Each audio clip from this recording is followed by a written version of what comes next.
Friends, இன்னைக்கு நம்ம இங்கிலீஷ்ல பேசலாங்கிற நிகழ்ச்சியில புதுசா என்ன பார்க்க போறோம் அண்ட் எதை பத்தி பார்க்க போறோம் அப்படிங்கிறது இருக்கு இல்லையா?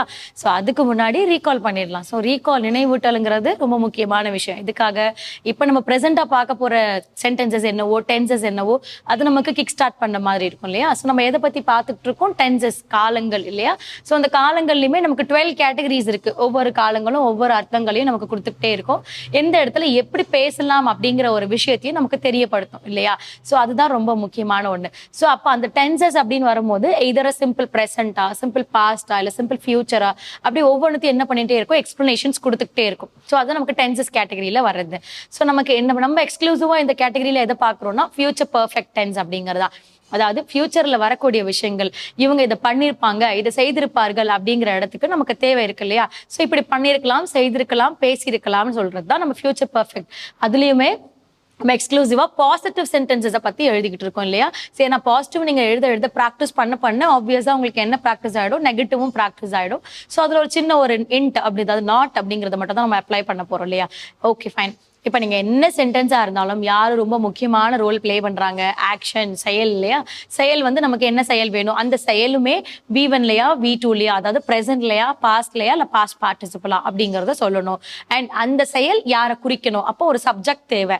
அப்போ subject is ready, rule is ready and verb ஃபார்மும் ரெடி. இவங்க எல்லாரும் ரெடி. அப்போ நீங்க என்ன பண்ணலாம், சென்டென்ஸ் அமைக்கலாம். இல்ல எனக்கு சென்டென்ஸை முழுமையடைறதுக்காக நான் ஒரு பெர்ஃபார்மன்ஸையும் ஆட் பண்றேன்னா யூ கேன் ஆட். அப்படிங்கிறது ஒரு கம்ப்ளீட் சென்டென்ஸ் இல்லையா? ஸோ அதன் அடிப்படையில் இன்னைக்கான சென்டென்ஸ் என்ன, இன்னைக்கான வெர்ப் ஃபார்ம் என்ன அப்படிங்கறத பார்ப்போம் வாங்க. ஸோ பார்த்துட்டு இருக்கிறது future perfect tense.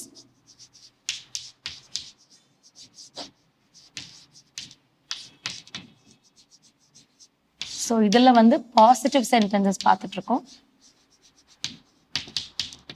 So positive அப்படிங்கிறத ரொம்ப எக்ஸ்க்ளூசிவா பார்க்குறோம் இல்லையா? ஸோ அப்படி சென்டென்ஸ் ரூல் பார்க்கறதுக்கு முன்னாடி வெர்ப் ஃபார்ம் பார்த்துருவோம். V1, V2, V3. நம்ம எல்லாருக்குமே ரொம்ப பிடிச்ச ஒரு வார்த்தை என்னது அப்படின்னா ஸ்டடி இல்லையா? ஸோ எல்லாருக்குமே ரொம்ப பிடிக்கும் இல்லையா? ஸோ V1 அப்படிங்கிறது வந்து ப்ரெசென்ட், V2ங்கிறது வந்து பாஸ்ட் அண்ட் V3ங்கிறது வந்து which is indicate past participle. அப்போ ஸ்டடி அப்படிங்கிறது என்ன குறிக்கும் அப்படின்னா படிப்பு. ஸோ படிப்பு அப்படிங்கிறது வந்து ஸ்டடி அப்படிங்கிறது குறிக்கும். அப்போ நம்ம இது வந்து V2 அண்ட் V3ல எப்படி எழுதலாம்னா ஸ்டடிடு.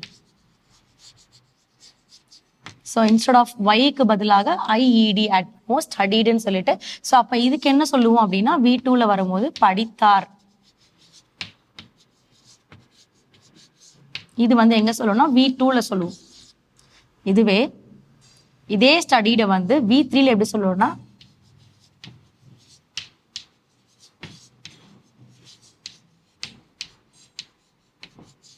ஸோ படித்திருப்பார் அப்படின்னு நம்ம என்ன சொல்லுவோம், V3ல சொல்லுவோம். ஸோ அப்போ ஃபியூச்சர்ல சொல்றோம், அதாவது past participle.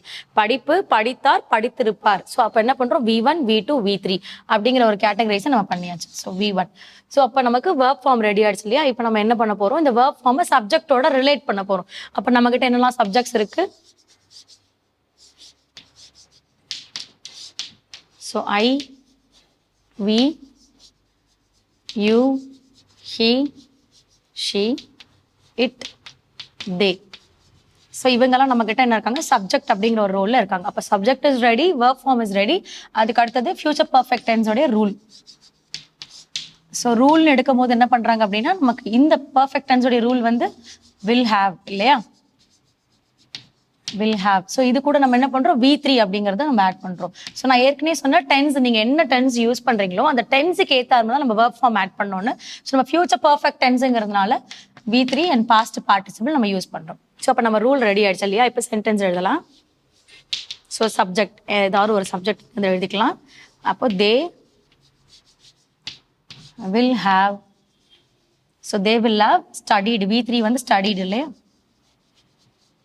So as per the rule நம்ம என்ன பண்ணிட்டோம், சென்டென்ஸ் எழுதியாச்சு. தே வில் ஹாவ் ஸ்டடிடு ஒரு ஆக்ஷன், அந்த ஆக்ஷனை குறிக்கக்கூடிய சப்ஜெக்ட் சொல்லியாச்சு.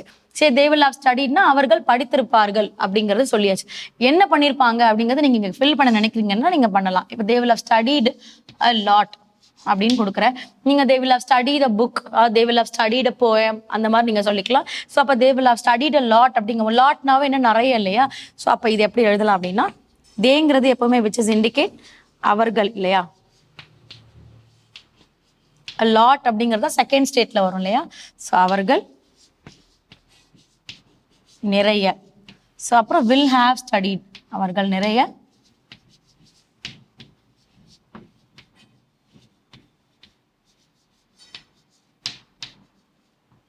படித்திருப்பார்கள். ஸோ அப்போ அவங்க என்ன படிக்காங்க, அவர்கள் நிறைய படித்திருப்பார்கள். இங்கே நம்ம படித்திருப்பார்னு கொடுத்துருக்கோம். ஏன்னா இங்கே நம்ம வந்து ஹி ஆர் ஷீ ஆர் தேங்கிறது தெரியாது. இதர் ஒருத்தர் சொல்றாங்களா இல்லை 2 பேரா இல்லை 2 பேருக்கு மேற்பட்டவர்களான்னு நமக்கு தெரியாது. ஸோ அதனால ஜென்ரலாக வந்து நம்ம என்ன பண்ணோம், படித்திருப்பார்னு சொல்லிட்டோம். இந்த இடத்துல அவர்கள் அப்படின்னு நமக்கு குறிச்சிருக்கிறதால இங்கே நம்ம படித்திருப்பார்கள் அப்படிங்கிறத நம்ம சொல்றோம். அப்போ they will have studied a lot அப்படிங்கும் போது அவர்கள் நிறைய படித்திருப்பார்கள் அப்படின்னு சொல்லலாம்.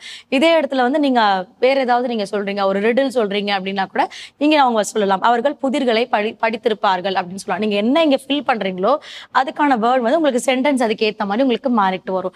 அப்போ இந்த ஸ்டடிங்கிறது வந்து பாத்தீங்கன்னா, ஸ்டடி அப்படிங்கிறது ஜென்ரலா நீங்க பிரசன்ட்ல பேசும்போது தான் சொல்லுவாங்க. ஒருத்தர் நல்லா படி அப்படிங்கும் போது ஸ்டடி வெல் அப்படின்னு சொல்லுவாங்க, இல்லட்டா வந்து ஸ்டடி ஹார்ட் அப்படின்னுவாங்க. ஸோ அந்த மாதிரி பிரசன்ட்ல பேசும்போது டைரக்டா ஸ்டடின்னு சொல்லிடலாம். அதே பாஸ்ட் அண்ட் ஃபியூச்சர்ல பேசும்போது பாஸ்ட்னும் போது ஹீ ஸ்டடிட் அப்படின்னு கூட சொல்லிக்கலாம். ஆனா ஃபியூச்சர் வரும்போது தான் நீங்க வந்து ரூலுக்கு ஏற்ற மாதிரி நீங்க அந்த ஸ்டடிடுங்கிற வேர்டை யூஸ் பண்ற மாதிரி இருக்கும். ஸோ இன்னைக்கான வெர்ப் ஃபார்ம் வச்சுட்டு ஒரு 5 to 10 சென்டென்சஸ் மேக் பண்ணுங்க. அடுத்த கிளாஸ்ல அடுத்த வெர்ப் ஃபார்மோட உங்களை மீட் பண்றேன். தேங்க்யூ.